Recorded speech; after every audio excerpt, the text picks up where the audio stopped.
tu peux gagner des grandes compétitions. Au tennis, bon, tu auras toujours ces trois, à quelques exceptions près, qu'il y a eu Wawrinka, une fois Del Potro et Andy Murray. Forcément, ces joueurs-là, il faut les jouer, les battre, et t'es tout seul à le faire. On a tous été 7e mondial. On a eu des grandes carrières, mais on s'arrêtera toujours à ce truc de se dire, ils ont pas battu, ils ont pas gagné le Grand Chelem. Mais ça, c'est vrai que c'est la phrase qui revient toujours et qui est très, très dure, quoi. Moi, j'ai encore pire, j'ai été comparé à Nadal tout jeune. Donc, moi, on me dit, pourquoi t'as pas été Nadal? Voilà, toi, les raccourcis sont très, très rapides. Les gens comprennent à peu près, mais pas tant que ça, quand même. Il y a toujours ces raccourcis qui sont là, quoi.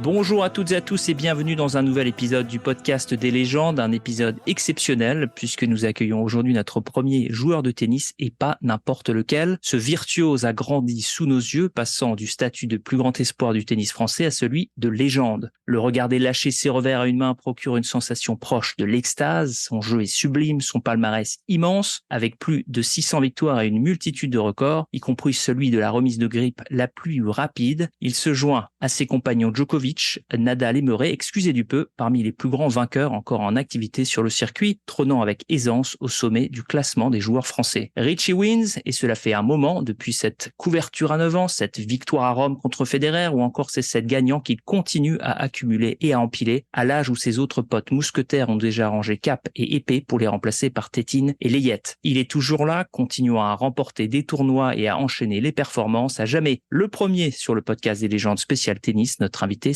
c'est Richard Gasquet, bien entendu. On est ravi, Richard, de t'avoir sur le podcast. On a un peu l'impression d'avoir Greg Popovich, c'est-à-dire à la fois un Hall of Famer et quelqu'un toujours en activité. Donc, c'est exceptionnel pour nous. Merci beaucoup d'avoir accepté cette invitation. On est ravi de t'avoir. Écoute, merci beaucoup. Merci de votre invitation. Ça fait grand plaisir. Alors Richard, merci d'avoir accepté. On est vraiment très honorés, comme l'a dit Guillaume. Comment pour toi a débuté cette passion du tennis? Alors tout le monde connaît un petit peu ton histoire. Tu as débuté très jeune, parents prof de tennis. Est-ce que ça était un plaisir dès le début ou il y avait un petit côté corvée, sachant que c'était toujours quelque chose que tu faisais avec papa et maman? Non, sincèrement, c'est toujours été un plaisir. Parce que je le faisais avec des amis, beaucoup. Je jouais souvent avec eux. Moi, j'avais de la maison à 200 mètres du club, le collège et primaire, pareil. Donc, tout était à côté. Et bon, moi, je jouais beaucoup au foot avec mes amis, au rugby. Et mon père, il était prof de tennis. Donc, forcément, j'ai commencé à jouer naturellement au tennis. Mais ça a été vraiment un plaisir, quoi. Je l'ai dit, je jouais avec les amis au stade. Après, on faisait des doubles, on jouait des matchs par équipe. C'est sûr que j'étais assez doué, assez jeune. Mais ça a jamais été une corvée pour moi. C'était vraiment un jeu. Et bon, forcément, ça le reste aujourd'hui. Mais même si c'est différent, c'est sûr que c'est plus la même chose que quand t'es enfant. Mais en tout cas, j'ai un grand souvenir de mon enfance que j'ai pu passer dans le sud avec mes parents et mes amis, quoi. Et c'est à quel moment que tu te rends compte, toi, que tu as vraiment un gros quelque chose, j'allais dire un petit quelque chose, mais vraiment un gros quelque chose en plus par rapport aux garçons de ton âge ou même un peu plus âgés? Bon, assez vite quand même, quoi, parce que je perdais pas. Voilà, le championnat de France, je l'ai gagné avec 2 ans d'avance. Forcément, en novembre, je fais la couverture de ce tennis magazine, donc je savais bien que j'avais des prédispositions assez fortes pour devenir joueur professionnel. Et après, c'est vrai que j'ai toujours continué à progresser. Et après, bon, c'est le jeu du monde, ça a été à Monaco. Après, quand j'ai réussi à gagner ce match contre Stillary et jouer Marat Safin derrière, c'est là que quand même tout s'est décuplé par la suite. Et à ce moment-là, quand tu commences, tu as des joueurs que tu regardes, que tu admires, ou tu es toujours dans le plaisir? Tu n'essayes pas encore à ce moment-là de te calquer sur un jeu particulier? Non, je me calquais pas sur le jeu de qui que ce soit. Je travaillais pas mal la technique avec mon père. Voilà, j'admirais Agassi, Sampras. Après, j'ai beaucoup regardé les cassettes de Roland Garros, les cassettes de Davis 91. C'était quand même un moment immense pour le tennis en France. J'ai beaucoup regardé ça et après, je fais beaucoup de tournois à droite, à gauche. J'admirais, comme je l'ai dit, voilà, Sampras, un peu les autres joueurs, mais j'avais pas d'idole en particulier. J'essayais de tracer déjà mon chemin. Et justement, tu avais déjà des posters de joueurs, mais peut-être pas seulement de tennis, des d'autres dans ta chambre, ou ta chambre était vraiment nickel? Non, j'avais que des posters, ouais. Bon, comme tous les jeunes, je pense que les mecs qui aiment le tennis, moi, je vais dans des chambres d'enfants d'amis aujourd'hui, il y a toujours des posters, quoi. Moi, j'avais des posters recouverts. C'est vrai que c'est marrant. J'avais le poster de, voilà, Sampras, Agassi, même Bulgara, qui m'a entraîné par la suite, Lecomte. Voilà, tous les joueurs étaient sur le mur. J'ai acheté Tennis Magazine toujours, et il arrivait, je découpais toujours le poster pour le coller dans la chambre direct, quoi. En petit aparté, Richard, là, je suis dans la chambre de mon fils qui a 15 ans. C'est une balle de l'US Open signée par toi. Alors, je sais pas si on le voit bien, mais Ouais. donc voilà, on parle de poster. Tu es dans la chambre de mon fils. D'accord. Voilà, juste petite parenthèse. Ton père était prof de tennis, il t'a entraîné. Bon, vous n'avez pas eu la même carrière, toi et lui. Est-ce que, côté niveau, comment tu te situes par rapport à lui? Et est-ce qu'il a le même niveau que toi, moins bon? Est-ce que tu lui donnes des conseils maintenant? Comment ça se passe, ta relation tennis entre deux personnes qui aiment ça, qui aiment pratiquer, mais qui n'ont peut-être pas tout à fait la même technique? Ouais, on n'a pas trop. On a fait un ou deux sets tous les deux, très peu. Il m'avait battu au début, mais il a évité, quoi. Il a évité de faire des sets. Avec moi, on n'a pas trop joué, tu vois, ensemble. Ouais, c'est vrai il était pas.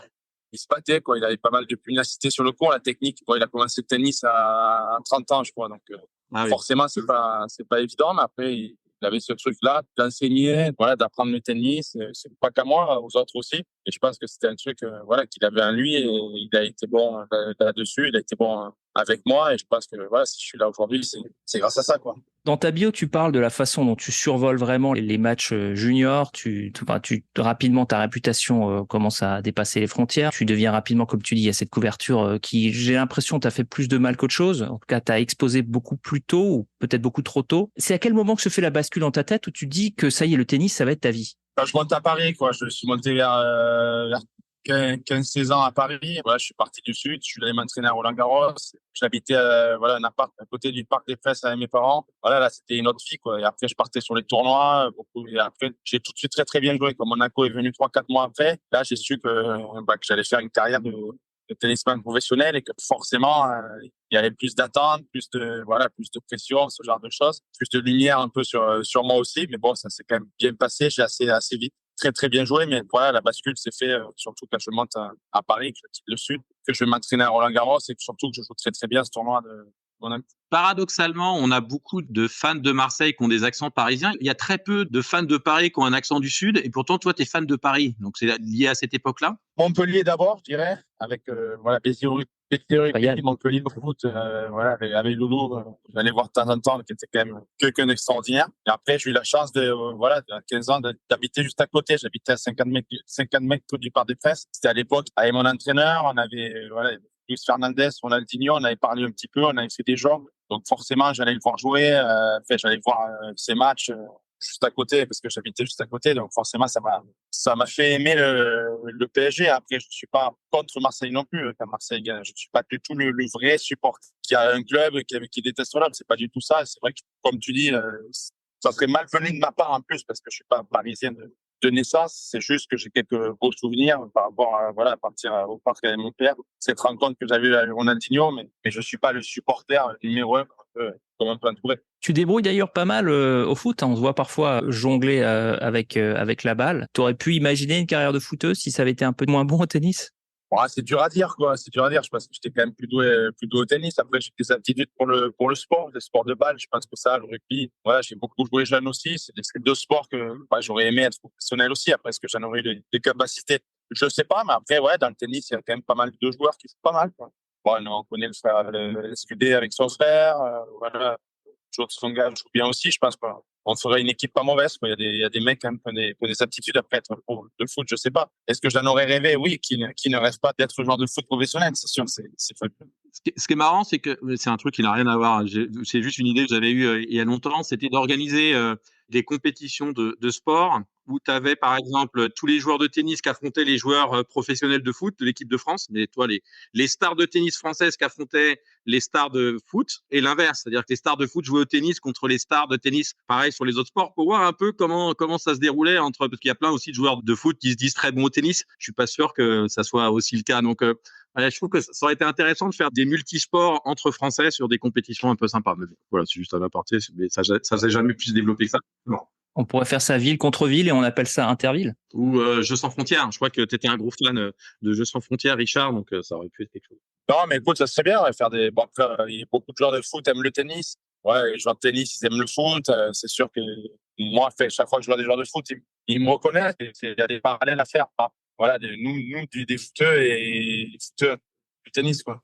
Il y a beaucoup de joueurs de foot retraités qui se mettent au padel en tout cas. Je sais pas si c'est anecdotique ou ça ou c'est une vraie tendance de fond, mais il y en a vraiment de plus en plus. Richard, quand tu arrives à Paris, la façon dont on parle dans ta biographie, on a un peu l'impression qu'il y a dès le départ une grosse nostalgie vis-à-vis de ton enfance. Que tu dis toi-même que c'est ta période dorée, ou je sais plus comment tu le dis exactement, mais que c'était un peu ta plus belle période, ton enfance dans le sud avant de venir à Paris. Ta montée à Paris, c'est vraiment, il y a un petit côté tristesse ou un petit côté où tu sens voilà, que c'est de l'âge adulte, ou est-ce que c'est vraiment que les attentes, il y a un côté très ambitieux ou plus positif? Parce que la façon dont j'ai l'impression dont t'en parles dans ta bio, il y a un petit côté mélancolique, on dirait, quand tu pars de chez toi. Ouais, c'est un peu différent. C'est sûr que là, c'est l'enfance pure, quoi. Voilà, je vais jouer, je vais les amis, on va faire du foot. Après, ils viennent chez moi, on joue à la PlayStation, on va les uns chez les autres. Ouais, c'est sûr que c'est vraiment beaucoup d'insouciance, quoi. Après, forcément, quand tu montes à Paris, que je commence à très bien jouer, c'est fabuleux. Je suis très heureux des résultats que je fais. Mais après, tu rentres dans un monde d'adultes. Voilà, t'as les journalistes, t'as les sponsors, t'as le tennis français, t'as Roland Garros, la fédération. Voilà, après, ça devient tout de suite beaucoup plus lourd, quoi. C'est sûr que tu rentres dans une vie d'adulte, alors t'as toujours que 16 ans, quoi. Donc, c'est sûr que c'est pas totalement pareil. Alors, comment tu te prépares à ça? Parce que il y a pas de blueprint pour passer une enfance paisible, on va dire, même si vraiment rythmée par le tennis, à l'âge adulte, comme tu le dis, où tu passes chez Michel Drucker, où t'es stressé parce que tu prends des médicaments et t'es stressé par plein de trucs, t'es stressé parce que, voilà, t'es entouré de gens plus âgés que toi. Comment ça se gère? Ouais, faut quand même un environnement solide autour, quoi. Voilà, j'avais pris quand même entraîneur, j'avais mes parents, mais comment ça se gère? Ça me prend pas facilement, quoi. Voilà, je pense que personne n'a connu ça en France, quoi, dans le tennis. En tout cas, une précocité aussi rapide. Je pense que ça n'a jamais eu lieu, quoi. Donc, c'était pas facile pour tout le monde, que ce soit pour mon entraîneur, pour mes parents. T'apprends un peu sur le tas, mais c'est vrai que parfois, tu peux perdre un peu de temps, ça peut être difficile, ça a parfois été. J'étais de nature en plus un peu plus introverti, ce genre de choses. Donc c'est sûr qu'il y a eu des moments où c'était pas totalement évident. Mais bon, après, ça reste quand même quelque chose de fabuleux de pouvoir découvrir Roland Garros, Monaco, quand tu as 16 ans, rentrer sur le court, sur le Suzanne Lenglen, quand tu as regardé ça toute ta jeunesse et que derrière, 2, 3 ans après, c'est toi qui es sur le court, c'est sûr que c'est des moments quand même que peu de personnes peuvent vivre. Toute ta famille, finalement, tourne autour de toi à ce moment-là. J'imagine tes parents se consacrent à ta carrière à temps plein. Ouais, mon père, il travaillait à la mairie de Paris. Quand il est arrivé, il travaillait à la mairie de Paris. Ma mère voyageait avec moi sur les tournois avec mon entraîneur c'était Eric Vinogradski à l'époque et ma mère était là. Mais bon, ouais, j'ai très très bien joué l'année où je suis arrivé à Roland Garros. J'ai très très bien joué. J'ai fini champion du monde junior. J'étais 160 à l'ATP, je gagnais le Challenger. L'année après a été plus compliquée, mais en tout cas, l'année où je suis arrivé à Paris, j'ai quand même très bien joué. Après, la confirmation, justement, comme je l'ai dit, un peu, voilà, la pression qu'il pouvait y avoir un peu sur moi, sur mon entraîneur aussi. J'ai perdu un petit peu quelques mois. Après, je me suis bien remis. Mais c'est vrai que, comme tu dis, c'est quelque chose qui n'est pas facile à apprendre parce que, voilà, il y avait quand même une lumière qui était assez forte sur moi. Lumière, des attentes aussi, parce qu'il y avait un peu cette espèce d'obsession vis-à-vis de 83, cette date. Voilà, on n'a pas gagné Roland Garros depuis 83, on n'a pas gagné depuis 83, et c'est cette espèce de rengaine qui existe toujours d'ailleurs, hein, qui met toujours une pression assez démente sur les tennismen français. Oui, c'est des questions qui sont légitimes aussi. On comprend que voilà, la France se demande pourquoi il n'y a pas de vainqueur depuis 83. C'est sûr que c'est des questions qui peuvent se poser, que les spectateurs peuvent se poser. Je pense qu'il y a pas mal de facteurs qui peuvent expliquer le pourquoi du comment. Mais c'est sûr que c'est jamais facile à vivre. Mais bon, c'est toujours, on a tous fait le maximum pour réussir à gagner ce grand chelem-là. Et pour l'instant, on n'y est pas arrivé. Après avoir lu ta bio, et puis moi je connais très très bien le football pour le coup, et bon, le tennis je connais bien, mais pas autant que ça quand même. Mais ce que je trouve étonnant, c'est que la gestion des paliers dans la croissance et dans le développement, il est très bien fait en foot, à force. Parce qu'il y a une masse de joueurs qui peuvent être excellentissimes à 15 ans, et on sait qu'il leur faut un petit palier de 16, 17 de temps en temps, où il y a 2 ans où ils sont moins bons parce qu'ils ont un palier à passer, tu vois. Et on en discutait avec Maxime Bossis, et lui, il a dit très clairement, à un moment, j'étais une star, et puis pendant 1 ou 2 ans, j'ai eu plus de mal parce que de passer le palier supplémentaire, c'était plus compliqué. Et toi, c'est ce que tu dis. En 2002, c'est vraiment ton année héroïque. T'es incroyable. Tu commences à gagner, et puis après, t'as eu 2 années un peu plus compliquées pour passer le palier suivant. Mais tu vois, en foot, c'est complètement normal parce que dans les centres de formation, ils le savent, ils arrivent à accompagner. Peut-être que toi, comme tu dis, ta précocité, ton parcours particulier faisait que t'étais pas non plus. Personne n'était prêt à ce genre d'expérience. Je trouve que c'est dommage qu'il n'y ait pas des parallèles entre les différents sports parce que pour le coup, en foot, c'est vraiment hyper géré. Alors qu'en tennis, la fédération, je trouve qu'ils prennent pas assez en compte ce genre de développement cross-sport. Mais bon, c'est un avis très personnel sur ce sujet. Non, je suis d'accord qu'ils n'étaient pas assez préparés pour quelqu'un d'aussi fort, aussi jeune. Je trouve qu'on n'était pas assez préparés par rapport à l'ampleur qu'il y avait. Je pense qu'ils n'avaient pas connu ça. Il y a eu des très, très bons joueurs en France, des grands champions, mais je pense qu'on n'était pas, c'était pas prêts, justement, pour ce truc-là un peu particulier. Et oui, à 18 ans, déjà, j'avais l'impression d'être sûr, quoi. C'est clair que quand j'avais 16, que j'ai perdu un peu à 17, à 18, déjà, j'avais l'impression d'avoir fait une carrière. Et bon, j'avais déjà pris quand même pas mal de critiques. Après, à tort ou à raison, hein, il y a des critiques que tu dois écouter, mais après, voilà, je me suis bien remis. J'ai très bien joué. J'étais 7e à 19 ans, 7e mondial à 19 ans. Mais c'est vrai que il y a le lot de critiques qui est toujours derrière ta tête, qui est jamais facile à porter de part et d'autre, que ce soit en France, de joueurs, d'anciens joueurs, de spécialistes, qui est assez quand même assez particulier, quoi. Mais alors, justement, tu tournais vers qui donc? Parce que tu en parles dans ta bio que tes premiers matchs où tu vas dans les vestiaires et je crois que c'est quand tu as 15 ans, il me semble, Roland Garros, tu demandes à ton agent de t'avoir les autographes des joueurs quand tu fais le tournoi junior. Et l'année d'après, tu joues avec les seniors toi-même, tu commences à gagner des matchs sur les circuits, tu as ce tournoi extraordinaire de Rome. Est-ce que tu as quelqu'un à qui te tourner pour te donner des pistes ou pour t'expliquer un peu comment gérer ce changement brutal ou vraiment tu es tout seul? Parce que, et comme tu l'as dit, il y a personne qui a été dans ton cas au final, en tout cas en France. Donc c'est un peu quelque chose de complètement nouveau. Comment est-ce que ça se gère à cet âge-là? Non, j'avais Eric Vinograski, avec qui ça s'est bien passé pendant un moment. Après, on a arrêté. Et pendant une année et demie, 2 ans, j'étais avec mes parents. Il y avait cette figure-là qui m'apprenait, qui savait, qui connaissait un peu le circuit. Ça a été le cas après avec De Blicker, où là derrière, je suis bien revenu dans la trajectoire que j'avais tout jeune. J'ai repris demi à Monaco, finale à Hambourg. J'ai fini 7e mondial avec lui. Bon, après, on s'est arrêté aussi. La carrière passe. Et c'est vrai que dans la jeunesse, entre 17 et 19 ans, j'ai manqué un peu de cette figure-là. Alcaraz avec Ferrero aujourd'hui, qu'on voit. Moi, j'ai manqué un peu je trouve un peu de mec qui connaissait vraiment le truc, qui avait vécu ça et qui pouvait un peu protéger un peu de tout ça. Ouais, parce que tu dis aussi dans ton livre que Nadal, il était sur son île, il était peinard, je caricature un peu, mais en tout cas qu'il était loin des projecteurs et qu'il avait le temps de se préparer, d'être vraiment dans son cocon, alors que toi, tu étais vraiment beaucoup plus exposé. Je te parle après de moi, tu vois, c'est pas parce que moi j'avais été Nadal là-bas et que Nadal il a été en France que Nadal il aurait eu Non, bien sûr. J'aurais eu l'assiette. Toujours pas. Bon, faut essayer d'être honnête par rapport à ça. Juste par rapport à moi, c'est vrai que j'ai senti qu'il y avait quand même en France une grosse pression que j'avais. Je trouvais que les gens, enfin, les entraîneurs avec qui j'avais pu être ou la fédération, ce genre de choses, n'étaient pas prêts à un talent aussi précoce et aussi fort jeune. Je trouve que on n'était pas préparé à ça. Lui, il était préparé là-bas sur son île. Je ne connais pas exactement son histoire. Je sais juste qu'il était avec son oncle, qu'il était sur une grande famille, une grande tradition du sport. Après, est-ce que Nadal, il aurait été à ma place à Paris? Quelle carrière il aurait fait? Je peux pas te dire. Je parle par rapport à moi. Je crois que j'aurais aimé forcément quelqu'un, une figure qui m'accompagne un peu mieux à certains moments de ma carrière.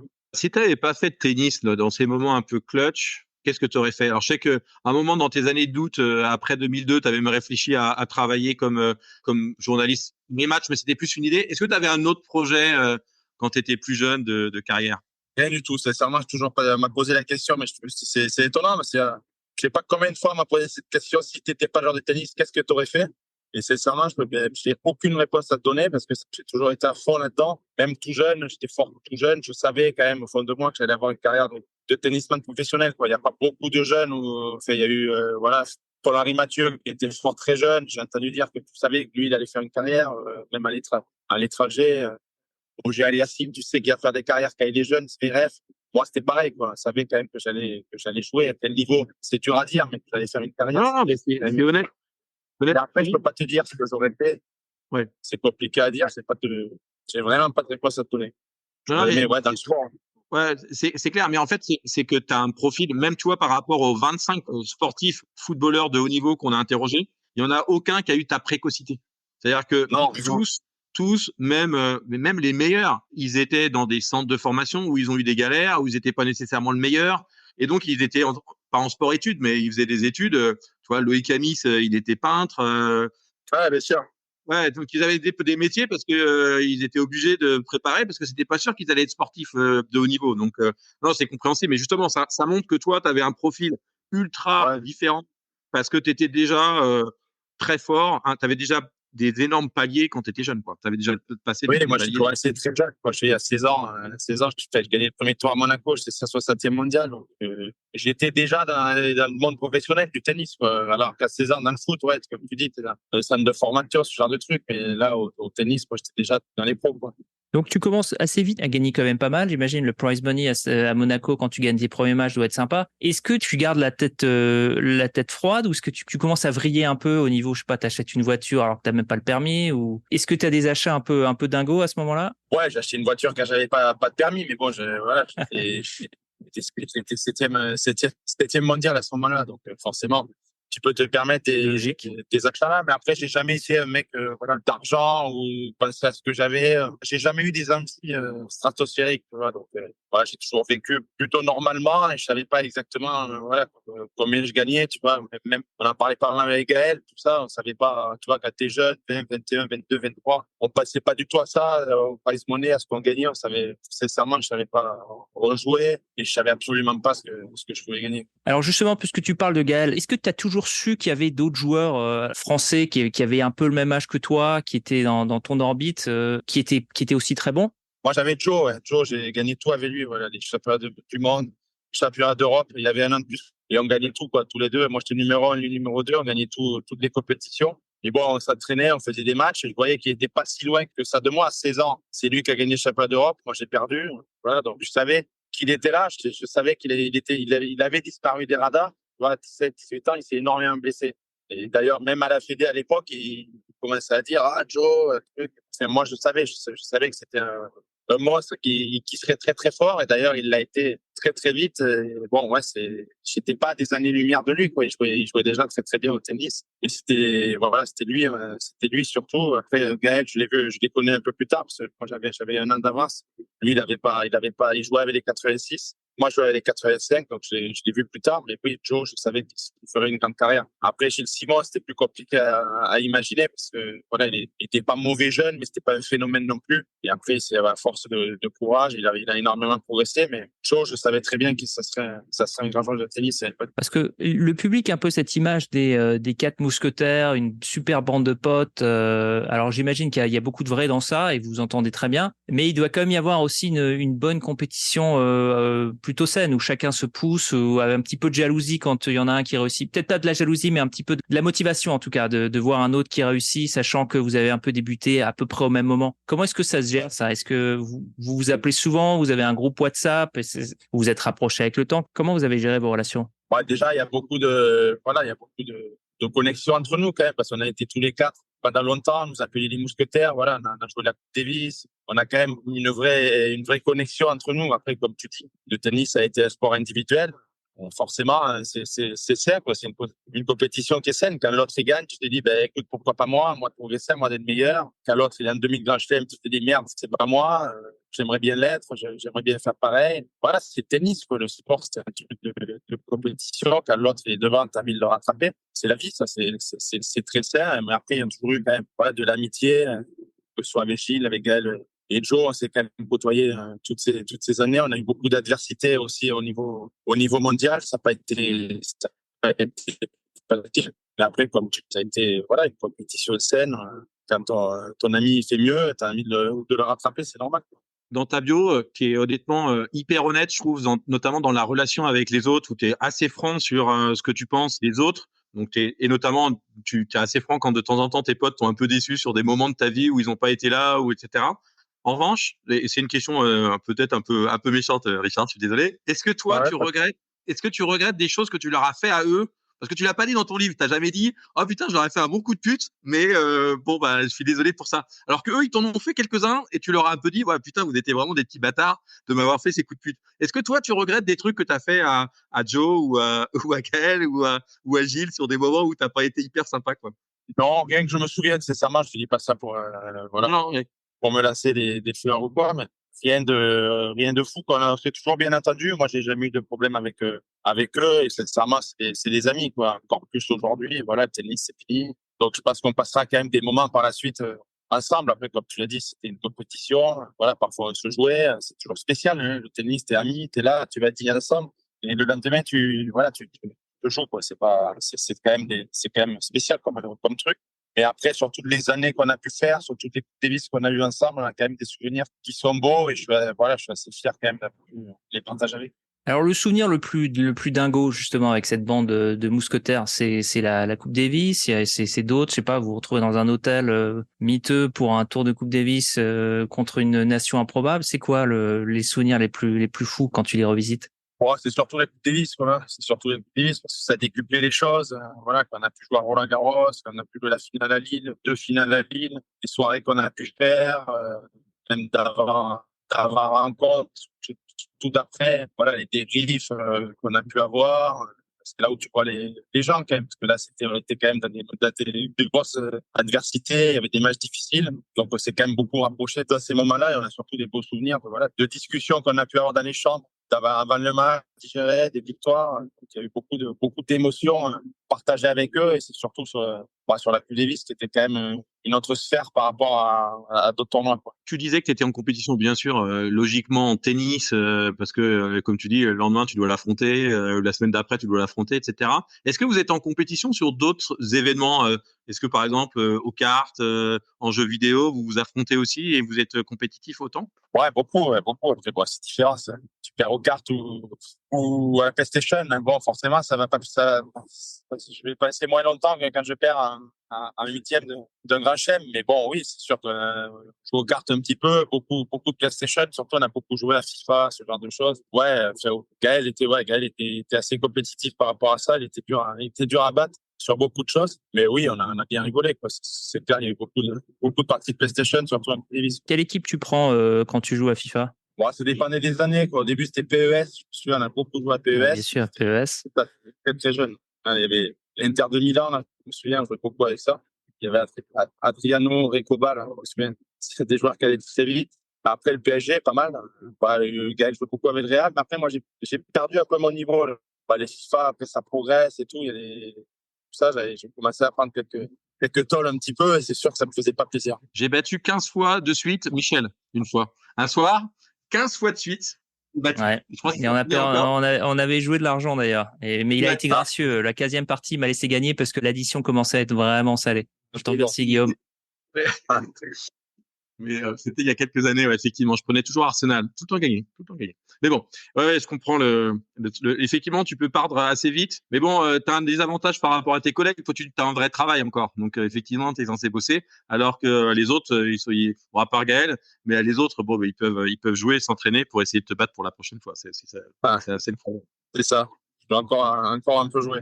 Et alors, cette connexion que vous avez, tu en as avec d'autres joueurs qui sont pas français ou peut-être des francophones est-ce que tu as des joueurs avec que tu as vraiment du plaisir à retrouver sur le circuit? Bon, après, je m'entends bien avec tous les mecs, tu vois. Bon, c'est surtout les joueurs français, quand même, parce que la langue et tout. On va dîner ensemble. Moi, je m'entends vraiment très, très bien avec tous les autres joueurs français. Après, quelle connexion j'ai avec les étrangers? Je dirais, j'ai une histoire avec Nadal, quoi. Voilà, qu'on nous a toujours un peu comparé. Ce match là, voilà, le même âge.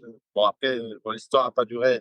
La trajectoire a été forcément différente. Mais bon, j'ai toujours eu une histoire avec lui. On m'a toujours un peu comparé à lui. Pas longtemps, forcément. Sur le début de carrière et sur notre enfance, j'ai quand même une connexion et une histoire particulière avec lui. Tu remarqueras qu'on n'en a même pas parlé, hein. On sait que t'en as parlé et reparlé des milliards de fois, donc on va pas en parler. Même si on sait que vous vous respectez énormément, on sait qu'il a été, tu parles toi-même lors de ton histoire de ton contrôle, Ouais, et qu'il a été exceptionnel. Important, voilà. Il a toujours été là, voilà, il a toujours été respectueux, toujours été agréable. Ouais, c'est un super mec. Moi, mon avis, mais c'est encore un avis hyper personnel, je pense que Nadal aurait jamais été Nadal sans toi, comme adversaire potentiel, notamment dans ses premières années. Il le dira peut-être pas, mais je pense qu'il aura jamais été Nadal s'il n'y avait pas eu ce petit Français là qui l'avait bien énervé comme étant un potentiel leader. On peut pas savoir, je peux pas te dire s'il y a eu un Nadal comme ça. Parfois, ça paraît tellement inimaginable, tu vois, de se dire que le mec a gagné 14 fois Roland-Garros, que bon, si j'étais là, pas là, je sais pas s'il aurait existé, mais en tout cas, il aura bien existé et c'est sûr qu'on en verra peut-être pas deux parce que c'est sûr, c'est incroyable ce qu'il a pu réaliser. Bah, quand il gagne son premier Roland, je crois qu'il est très stressé à l'idée de jouer contre toi. Oui, il est assez stressé quand même, hein. Même aujourd'hui, quand tu le vois faire des matchs, il y a beaucoup de stress avant les matchs. Tu vois Il y a des petits tics. Ouais. il est très concentré. Ouais, je pense qu'on avait fait un gros match à Monaco. J'avais failli gagner. Voilà, c'était le troisième tour à Roland-Garros. Il y avait beaucoup d'attentes, beaucoup de public. Mais bon, il avait été plus fort. Et d'ailleurs, à la fin du match, j'avais vite senti qu'il allait gagner le tournoi, quoi. Après qu'il allait le gagner. Celui-là, plus 13. Hein.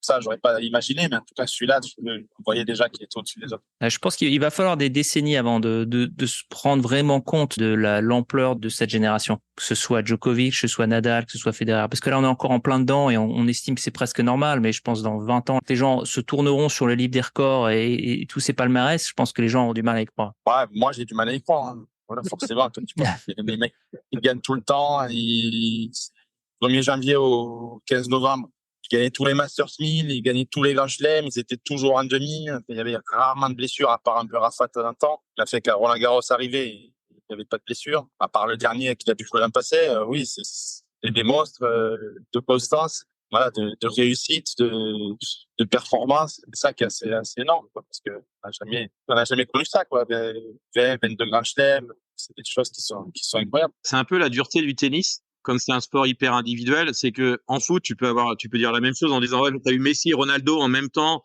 des légendes qui éclaboussaient. Ouais, mais il laisse quand même de la place aux autres joueurs et finalement, les autres joueurs sont considérés comme des méga stars aussi, même s'ils sont pas ni Messi ni Ronaldo. C'est plus dur, je trouve, pour les tennisman et je trouve que c'est hyper injuste parce que je me faisais la réflexion assez souvent avec des spécialistes, enfin pour le coup des gens qui connaissent mieux le tennis, mais je trouve que c'est hyper injuste parce que toi, t'as atteint le 7e niveau, être 7e mondial, c'est énorme. Ouais. C'est énorme parce qu'en foot Ah oui. ou au basket, putain, mais il y en a pas beaucoup déjà des Français qui atteignent ce niveau-là et pourtant ils sont encensés 10 fois plus ou 20 fois plus que toi, alors que tu as réussi, à le faire plusieurs fois, et deux, dans un sport d'une compétition énorme. Et ça, je trouve ça... Ouais, ben, 7e mondial, c'est en fait, t'es Tony Parker ou Exactement. Benzema. Exact. Mais même que Tony, parce que Tony Parker, il a jamais été 7e mondial de la NBA. Tu peux jamais trouver un... Après, bon, tu peux jouer Messi et lui, il a T-Mac et toi, t'as une équipe, quoi. Avec une équipe, voilà, c'est pas un joueur qui fait le truc, quoi. Moi, quand tu joues Nadal à Roland-Garros, t'es seul, quoi. J'ai pas T-Mac avec moi qui vont l'arrêter. Voilà, c'est seul à seul. Tu peux gagner la Coupe du Monde avec un gros groupe, c'est pas que des individualités, c'est forcément il en faut, mais avec un vrai groupe et tout, tu peux gagner les grandes compétitions. Au tennis, bon, tu auras toujours cette fois, à quelques exceptions près, qu'il y a eu Wawrinka, une fois Del Potro et Andy Murray. Forcément, ces joueurs-là, il faut les jouer, les battre, et t'es tout seul à le faire. On a tous été 6, 7e mondial. On a eu des grandes carrières, mais on s'arrêtera toujours à ce truc de se dire, ils n'ont pas battu, ils n'ont pas gagné le Grand Chelem. Mais ça, c'est vrai que c'est la phrase qui revient toujours et qui est très, très dure, quoi. Moi, j'ai encore pire. J'ai été comparé à Nadal tout jeune. Donc, moi, on me dit, pourquoi t'as pas été Nadal? Voilà, toi, les raccourcis sont très, très rapides. Les gens comprennent à peu près, mais pas tant que ça, quand même. Il y a toujours ces raccourcis qui sont là, quoi.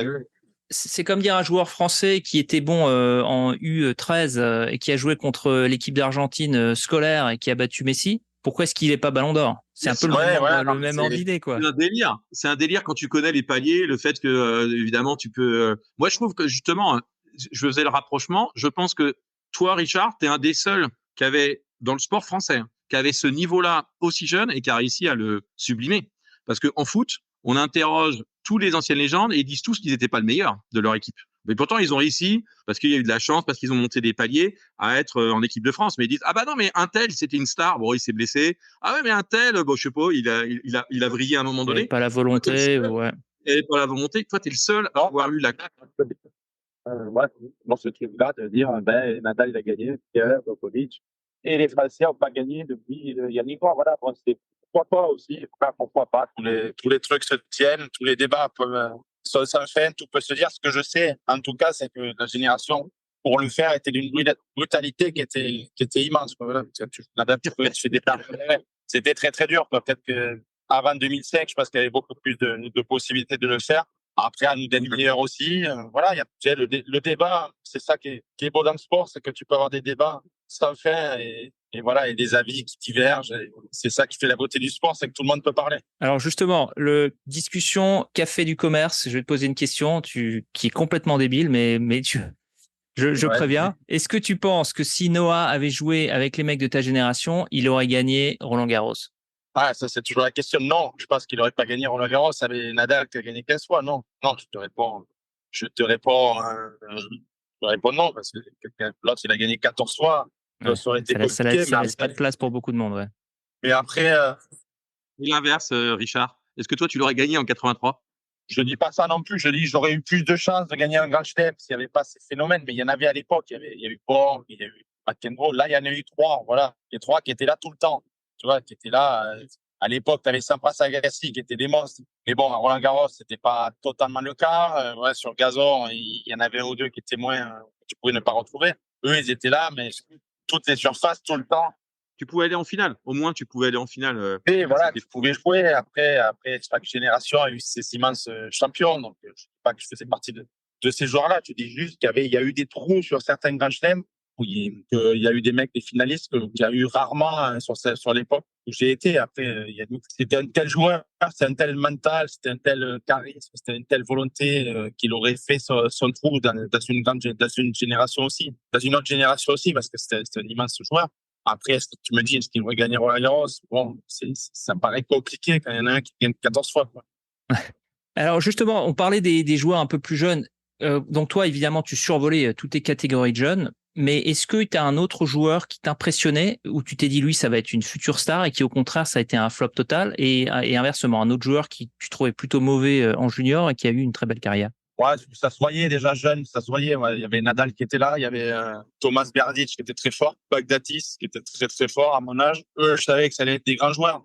Forcément, je savais qu'ils allaient être très très forts. Après, il y a eu, tu peux tout voir, quoi. Au tennis, tu peux tout voir, quoi. Il y a eu des joueurs qui étaient beaucoup moins forts, qui ont fait des grosses carrières derrière. Voilà, Gilles Simon, c'est un très bon joueur.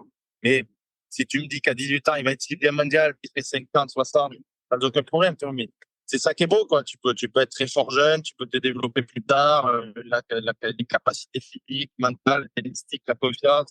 Tout peut se passer, quoi. Mais après, je pense que le plus important, voilà, c'est l'envie du joueur, ce qu'il a en lui-même, quoi. Parce que l'envie de devenir lui-même, de devenir très, très fort, c'est ce qu'il a ancré au fond de lui-même qui fait que, justement, il va repousser ses limites et être un joueur exceptionnel. Et c'est ce qu'il a été. Il l'a été, justement, parce que c'était, voilà, mental et une personne et une confiance en lui qui était pas commune, quoi. Alors Simon, justement, il a cette image du prof, du cérébral qui analyse, etc. Quand vous jouiez ensemble en Coupe Davis, est-ce qu'il te donne des petits, justement, des petits conseils qui étaient, que tu disais, waouh, j'avais jamais pensé à ça, ou il garde plutôt ça pour lui? Non, non, il parle énormément. Non, il garde pas ça pour lui. Ça, ne vous inquiétez D'accord. pas. Ça, il parle beaucoup, mais enfin, il dit beaucoup des trucs très justes. Hein. C'est un très bon, Ouais. Moi, très bon j'avais cru que tu allais dire qu'il avait fait beaucoup de conneries. Non, non, il disait juste. Ouais, je pensais que tu allais dire ça aussi, ouais. Non, non, non, il est très fort sur la tactique, voilà, sur la connaissance des joueurs. C'est un mec qui est très, très fort, hein, et que j'ai toujours écouté dans tout ce qu'il disait. Nous, on est avec Michel, on est deux gros fans de Gilles Simon. Énorme fan. Nous, des énormes fans sur celui qui a optimisé ses compétences. Oui, bien sûr. Il est allé au maximum et nous, on est des gros fans de ce genre de capacité à. Ouais, c'est une inspiration pour les joueurs. Ouais, bon, évidemment, pas du tout à la même échelle, mais pour les joueurs qui n'ont pas des dons comme moi. Il a tout fait, ça a été un très, très grand joueur. Alors, tu parles de mental. Moi, je trouve que tu as un mental de dingue parce que tu as eu dans ta carrière des moments un peu galères et tu as réussi à les surmonter. Donc, après, tu as ton année érotique de 2002, tu as 2003, 2004, un peu compliqué. Ensuite, tu es on fire, 2005, 2007, tu atteins les sommets. 2008, putain, c'est un peu galère, c'est une année où il faut revenir. Après, il y a l'histoire de ce contrôle antidopage voilà, il faut te remettre, ça, tu mets 2 ans à te remettre. Qu'est-ce qui explique comment tu as réussi mentalement, moralement à affronter les difficultés et à rebondir encore plus fort, vraiment souvent très, très fort? Ouais, c'est l'amour du jeu, quoi, l'amour du tennis, et me dire que voilà, c'est là où je dois être, c'est là où je suis heureux d'être, et de jouer sur des grands tournois. Voilà, l'US Open, Roland Garros, Wimbledon, c'est des trucs qui sont magnifiques, et c'est ça qui me fait vibrer. Donc à chaque fois, tu reviens. Les joueurs, ils ont des moments difficiles, hein, il y en a tous. Hein. Ils ont des hauts, des bas. On l'entend souvent au tennis. Le mental est très important, et c'est quand même un métier où tu as énormément de hauts et de bas. Tu as beaucoup de défaites, tu as des blessures, tu voyages beaucoup, tu peux être seul. Tu as beaucoup d'adversité.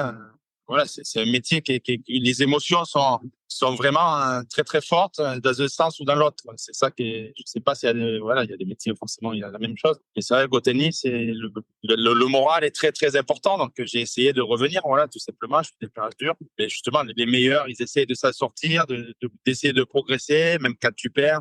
Essayer de te demander ce qui se passe.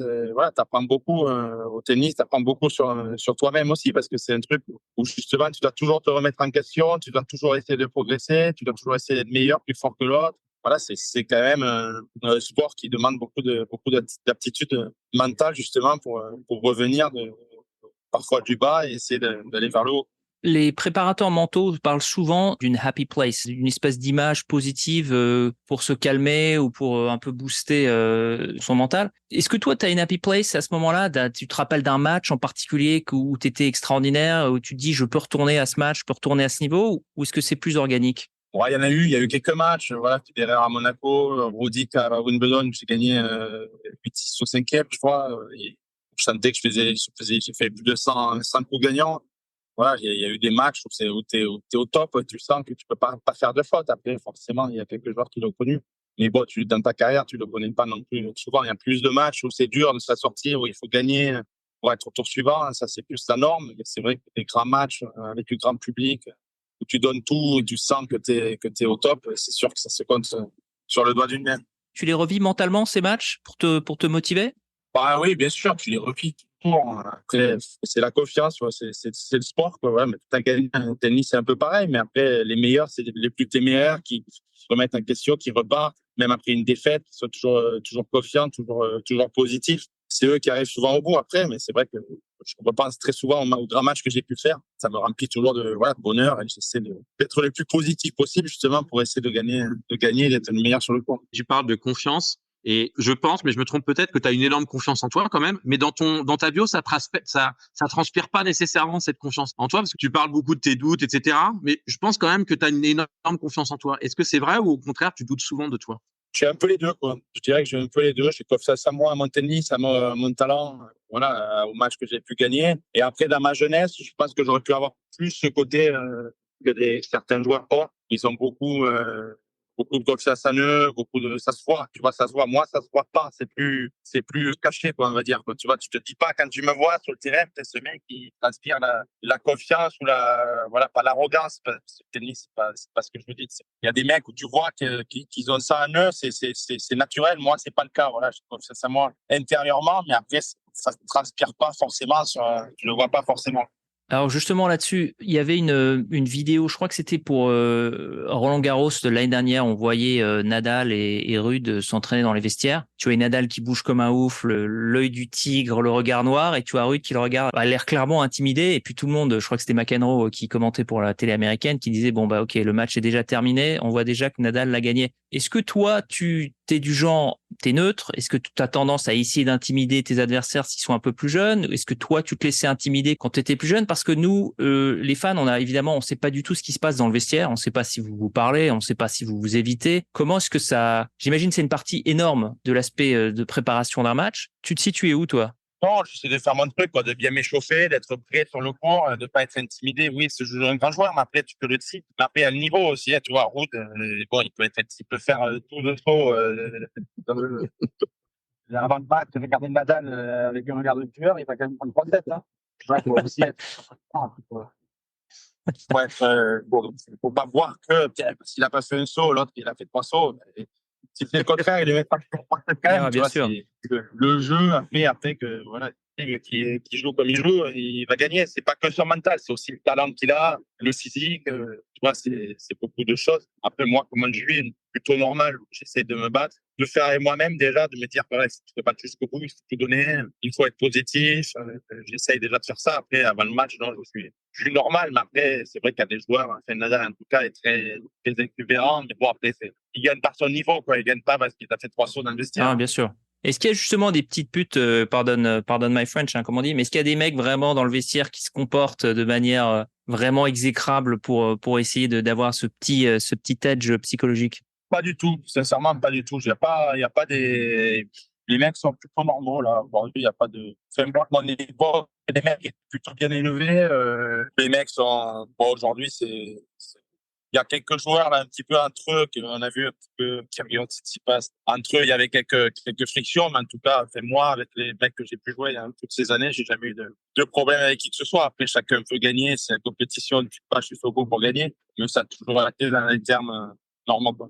Bah, disons que avec un petit problème de contraception, tu aurais pu être le père de un ou deux de ces joueurs, quoi, des jeunes joueurs. Mais bon, c'est si tu avais vraiment eu un petit problème. Jamais, ouais, j'ai joué des mecs, ouais, c'est clair que Arthur Fils, il a 19 ans, c'est sûr que parfois je joue des mecs qui sont nés en 2006, c'est sûr que 2005, c'est clair que ça me fait parfois bizarre, quoi.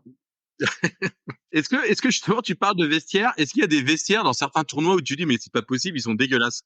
Ou est-ce que la qualité moyenne d'un vestiaire est bonne? Ou est-ce que de temps en temps tu es surpris du fait que c'est des vestiaires mais tu as l'impression d'être au Moyen Âge? Ouais, il y a des vestiaires qui sont pas, bon, Roland Garros, c'est beau, Wimbledon, c'est beau, voilà, même les grands chelems, c'est beau, mais après, oui, il y a quelques tournois où tu te dis, bon, c'est pas la folie, mais bon, c'est comme ça, faut jouer quand même, quoi. Il y a des stades aussi, là, faut tout arrive, je suis pas sûr que tous les stades soient fabuleux, et tout n'est pas, voilà. Quand tu joues la Coupe de France et que tu tapes des matchs, tu es habitué à Paris et tu tapes Louhans Cuiseaux dans le stade de Louhans Cuiseaux, tu dois dire ouais putain, il y a quand même une différence de standing, ça c'est sûr. Mais Le standing n'est pas pareil quand tu joues Roland Garros ou bon un autre tournoi, un plus petit tournoi. Bon, je vais pas citer tout le nom de tournoi, mais c'est sûr que bon, c'est pas tout. Ouais, alors est-ce que tu as une histoire vraiment d'un tournoi où logistiquement, ou je sais pas, tu as eu une crise de foi, ou tu as joué avec, je sais pas, tu avais un peu bu la veille. Est-ce que tu as des histoires comme ça incroyables où vraiment tu as joué dans des conditions exécrables ou ça s'est toujours bien passé? J'ai pas eu de truc où je suis sorti, où j'ai fait le corps. Voilà, j'ai eu des périodes où j'étais fatigué, où tu arrives dans le tournoi, bon, tu en as gagné un Chine, ce genre de truc. Mais surtout que je peux pas te. J'ai eu des moments où j'ai été blessé, malade, j'ai gagné des matchs, mais rien de fou, tu vois, où j'ai sorti, où j'ai joué un match bourré. Non, j'ai jamais eu de. Je te dis, après les années là que j'ai vécues, j'attends ça souvent.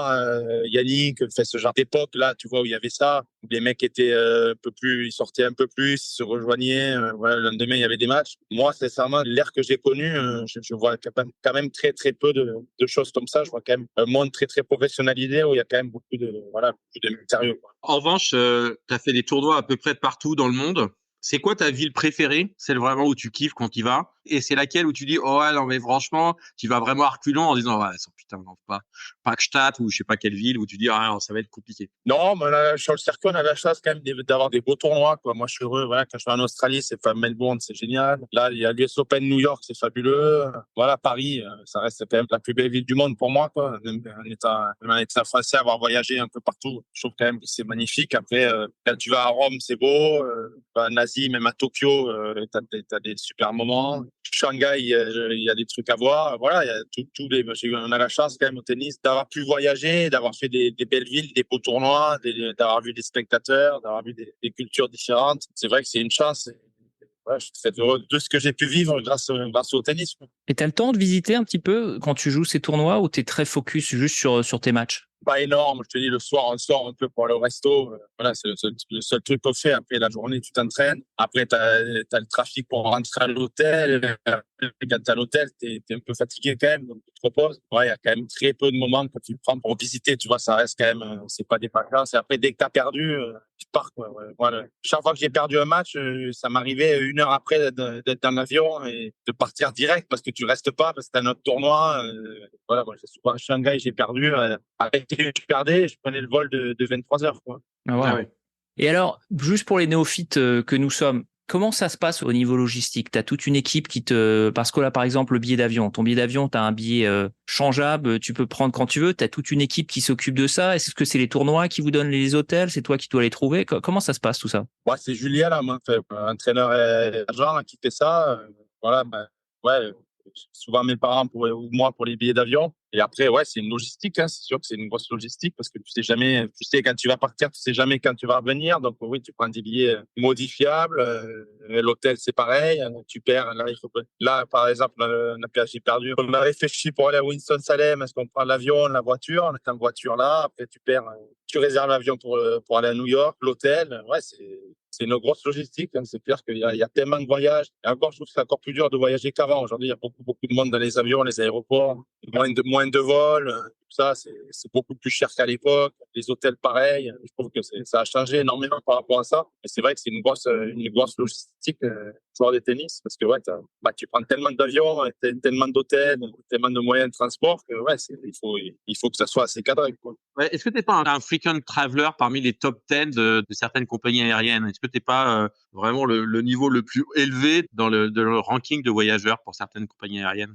Un voyage, c'est sûr que j'ai voyagé, que c'est clair que ça coûte, voilà, ça coûte parce que l'avion, c'est toi qui le paye et c'est vrai que ça coûte cher, quoi. Donc, c'est sûr que, voilà, tu gagnes bien ta vie, hein, ça n'est pas le contraire. Mais joueur de tennis, tu payes tout, quoi. Tu payes ton entraîneur, tu regardes, la bouffe, c'est très cher, quoi. Voilà, c'est sûr que les billets, c'est cher. Le tennis, tu as beaucoup de frais, quoi. Voilà, tu voyages, tu as beaucoup de voyages, beaucoup de dépenses. Mais après, moi, c'est sûr, ça reste un beau sport, mais c'est sûr que t'es pas salarié dans une équipe de foot. Comment tu t'occupes justement pendant ces longs voyages? Quand tu fais Shanghai-Paris ou je sais pas, quand tu vas en Australie, tout ça, ça dure bien longtemps. Alors, est-ce que tu es plutôt du genre à dormir ou plutôt du genre à lire un bouquin ou une série Netflix? Un peu tout, quoi. Voilà, j'essaie de lire de temps en temps, ou séries Netflix, ou des films dans l'avion. On joue pas mal aux cartes aussi avec d'autres joueurs. Forcément, le circuit, c'est assez long. Tu as des défaites. Tu rejoues une semaine après. Il faut essayer de meubler du mieux possible, justement, pour que ça se passe, voilà, le mieux possible. Et du coup, avec les autres joueurs français, vous essayez de voyager ensemble? J'en t'appelle, je sais pas, Benoît Paire quand il est qualifié, ou je sais pas, ou Gaël, et tu dis, voilà, les gars, moi, je prends cet avion à telle ou telle heure. Est-ce que vous essayez de voyager ensemble? Ou c'est plus Non, par c'est hasard? rare, quoi. C'est rare. Non, ils vivent pas dans la même ville.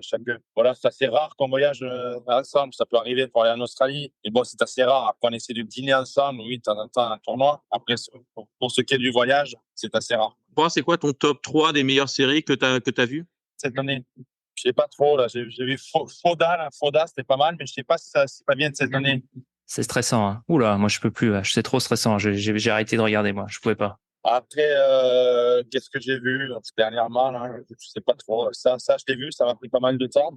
Et après, attends, si, pas d'autres gros souvenirs de trucs qui m'ont énormément plu. Ça reviendra, quoi. Tu regardes la série sur le tennis, justement, qui est sortie sur Netflix? J'ai regardé, ouais, j'ai regardé. Bon, après, j'ai préféré la Formule 1 et bon, voilà, c'était mieux, quoi. C'était pas, bon, après, moi, je suis dedans, donc, c'était pas mal, pas fabuleux non plus. J'avais vu un truc sur Mardi Fish qui était mieux avec Roddick et tout ça. Excuse-moi, la voiture, ça bouge. Sur Mardi Fish, avec Roddick et tout, ça m'avait beaucoup plu. Après, là, le truc sur le tennis, c'est pas fabuleux. Autant de basket, là, forcément, c'est une autre dimension. Hein. Jordan, tout ça, c'est pas la même chose. Mais la Formule 1 et tout, j'ai trouvé ça mieux, quoi. Est-ce que tu as eu peur pour ta vie quand tu as pris un avion un jour? Moi, je prenais pas mal l'avion quelques temps, puis il y a des moments où quand tu voles, même sur des voyages avec des compagnies aériennes un peu sécures, il y a quand même des moments où tu dis waouh, c'est chaud quand même. Est-ce que tu as eu des moments un peu de flip dans l'avion? En urgence, parce que là, il y a quelques mecs qui s'est arrivé quand même.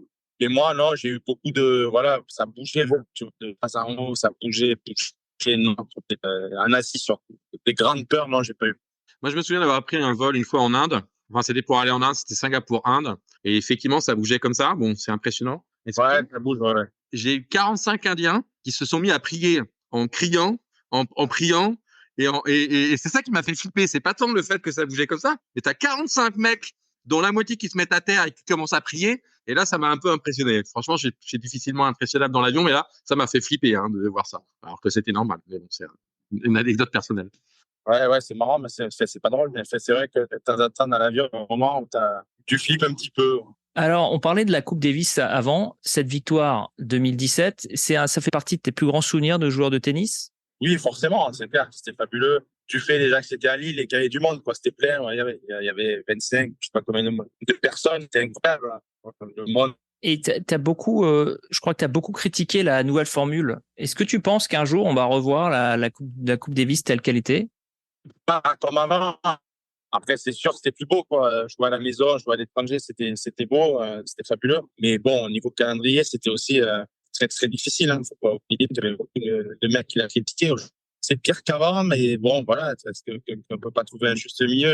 Si demain, justement, il y a une nouvelle formule de Coupe Davis et qu'on te demande de venir, tu viens? c'est sûr que j'aimerais bien, là, aujourd'hui, c'est sûr qu'on aimerait tous rejouer à la maison, jouer à Lille, jouer à Roland-Garros, jouer dans des belles villes en France. C'est sûr, ce qu'on a connu, c'était extraordinaire. Hein. C'est clair qu'aujourd'hui, quand tu vas jouer à Hambourg ou à Manchester, c'est sûr que c'est pas la même chose. C'est pas le même délire, ça c'est sûr. Alors, ce qui est intéressant moi j'ai lu le livre de Gilles Simon, et lui, donc, il allume quand même pas mal la fédération, à plein de niveaux, hein, notamment sur aussi les sélections en Coupe Davis, etc. Toi, tu es un peu moins direct, mais tu as quand même aussi des pistes, on va dire, de réflexion vis-à-vis de la Fédé. Si demain, toi, tu es élu président de la Fédération française de tennis, quelles seraient pour toi vraiment les améliorations immédiates qu'il faudrait faire? Si tu penses qu'il y en a à faire, mais j'imagine que tu as quand même une petite idée là-dessus. C'est dur à dire, c'est pas facile. Après, on a critique beaucoup. Il y a beaucoup de personnes qui critiquent, mais c'est quand même un truc qui est fabuleux. On a Roland-Garros, t'as de l'argent, t'as des ligues, t'as beaucoup de licenciés, t'as des clubs. C'est quand même, c'est quand même incroyable ce qu'on a aujourd'hui. Faut pas oublier ça. Après, là, on critique parce qu'il n'y a pas eu il y a un peu moins français, il n'y a pas eu de vainqueur de Grand Chelem, ce genre de choses.